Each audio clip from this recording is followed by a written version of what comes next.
Toto je druhá časť videa o francúzskom realistickom románe Otec Goriot. V prvej časti sme si priblížili postavy a prostredie diela s úvodom do deja, zatiaľ čo v tejto časti pokrieme rozuzlenie všetkých začatých dejových línií. Ak si ešte prvú časť nevidel, odporúčame, aby si ju pozrel, nakoľko je s týmto videom úzko spojená a potrebná na pochopenie kontextu.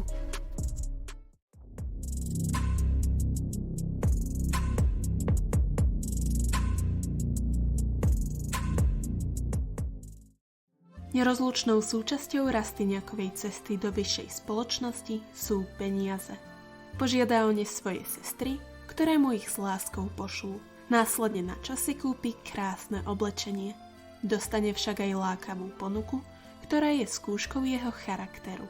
Vautrin mu ponúkne, aby sa oženil za mladú slečnu Victorine z prvého poschodia Vauquerovského domu, pričom on sa za 200 000 frankov zbaví jej brata, ktorý je jedinou prekážkou vo Victorinom obrovskom bohatstve, vďaka ktorému sa môže stať najmajetnejšou Parížankou.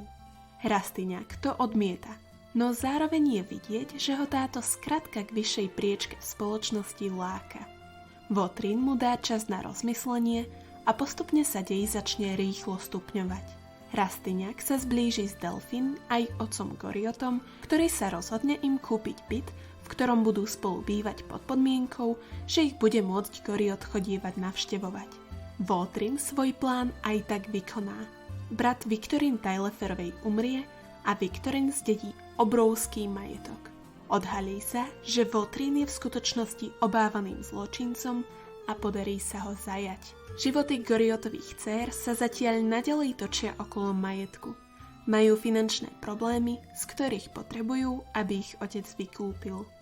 Delphine nemá žiaden majetok, pretože sa jej manžel zadlžil v špekuláciách, pričom dal Delphine ponuku, že ak ho nechá manipulovať s jej majetkom na dobu 2 rokov, vráti jej všetko aj s úrokom a bude jej tolerovať jej vzťah s Eugenom. Anastázii predala rodinné šperky, aby zaplatila 100 000 dlh svojho milenca, o čom sa začalo šepkať v Paríži, a zároveň si od nej jej muž žiada, aby na neho prepísala všetok svoj majetok. K úplnému splateniu dlhu jej ešte chýba 12 000 frankov, ktoré potrebuje od svojho otca, no ten jej vysvetľuje, že všetok svoj majetok použil na to, aby kúpil byt pre Delphine. Otec Goriot je rozčúlený a zhrozený z osudov svojich dcér, pričom je na pokraji síl, lebo nevie, ako im pomôcť. Vyhráža sa, že vykradne banku, zabije svojich zaťov. Zamýšľa sa nad tým, ako by sa dostal naspäť do sveta podnikania. Rastignac, ktorý počuje celý tento rozhovor zo susednej izby, prinesie zmenku na 12 000 frankov, ktoré povie, že dlží Goriotovi, a Goriot je vďačný, že mu Rastignac pomôže zachrániť svoju dcéru. Tieto nečakané udalosti stoja Goriota zdravie, dostane porážku a postupne slabne. Jediné, čo si na svojej smrteľnej posteli žiada, je byť v blízkosti svojich dcér a tak dá po ne poslať. No v Paríži sa akurát usporiadúva veľký bál u Rastignacovej sesternice Madame de Boissan, ktorý je ich prioritou. Pri Goriotovi je len študent medicíny Biancon, snažiaci sa pomôcť jeho neustále sa zhoršujúcemu zdravotnému stavu, a Rastignac, ktorého Delphine nakoniec presvedčí, aby išiel s ňou na bál. V príšernom kontraste, poukazujúcom na hodnoty parížskej spoločnosti, je vykreslený otec Goriot, umierajúci takmer úplne sám na svojej smrteľnej posteli, a jeho márnotratné céry, ktoré ho tam dostali, zabávajúce sa na veľkolepom bále. Po večierku príde za otcom Goriotom aj Rastignac a trávi s ním jeho posledné chvíle života. Otec Goriot priznáva, že sa celý čas snažil zakryť oči pred faktom, že ho jeho céry len zneužívajú a vždy v nich videl len to dobré, no stále verí, že určite prídu. Rastignac sa ich snaží presvedčiť, aby prišli so svojím otcom stráviť posledné chvíle jeho života, no Anastázín manžel jej nedovolí opustiť dom, pokým neprepíše svoj majetok naňho, a Delphine má nádchu a odmieta uveriť, že jej otec je v tak hroznom stave.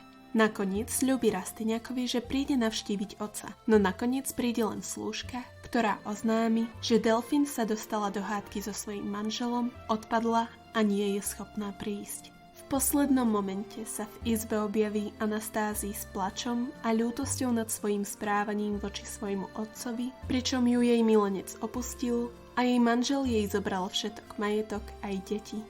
O krátku chvíľu Goriot zomrie.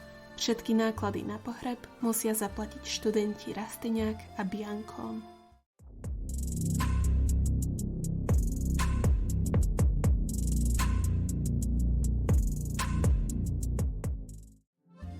Otec Goriot stručne. Autorom tohto diela je Honoré de Balzac. Dej je nasledovný. Otec Goriot je príbeh o láskyplnom otcovi a jeho nevďačných dcérach v Paríži 19. storočia. Postavy sa snažia preniknúť do vyšších kruhov spoločnosti, často za cenu svojej morálky a rodinných vzťahov. Otec Goriot, kedysi úspešný obchodník, teraz žije v chudobe, aby financoval extravagantné životy svojich dcér. Anastázii a Delphine, obidve vydaté za bohatých mužov, ho využívajú ako finančnú podporu, zatiaľ čo on ich stále miluje a dúfa v úprimnosť ich lásky. Eugène de Rastignac, študent práva, sa taktiež snaží dostať do vyšších spoločenských kruhov, a to za pomoci sesternice Madame de Boissan, ako aj dcér otca Goriota. Počas diela, i keď spočiatku nechcene, vstupuje do komplikovaného sveta intríg a lží. V príbehu sa stretávame aj s ďalšími postavami, ako sú zločinec Vautrin a dcéra boháča Victorine Tailleferová. Nenásytnosť dcér otca Goriota po majetku a spoločenskom postavení privedie ich otca v konečnom dôsledku k tragickému koncu. Postavami sú otec Goriot, Eugène de Rastignac, Vautrin, Anastázii de Restaud, Grof de Restaud, Maxime de Trailles, Delphine de Nucingen, baron Nucingen, Madame de Boissan, pani Vauquerová, Madame Couturová, Victorine Tailleferová, Biancón, Sylvie, Christophe a Poiret. Prostredie, v ktorom sa dej odohráva, je Paríž v 19. storočí. Hlavným konfliktom je pokrivenie morálky a zničenie rodinných vzťahov na ceste za peniazmi a lepším postavením v spoločnosti. Počet strán je 256, priemerná dĺžka čítania je 6 hodín a zaujímavosťou je, že Honoré de Balzac, autor tohto románu, napísal za jeho život 187 kníh a hovorí sa o ňom, že denne vypil až 50 šálok kávy.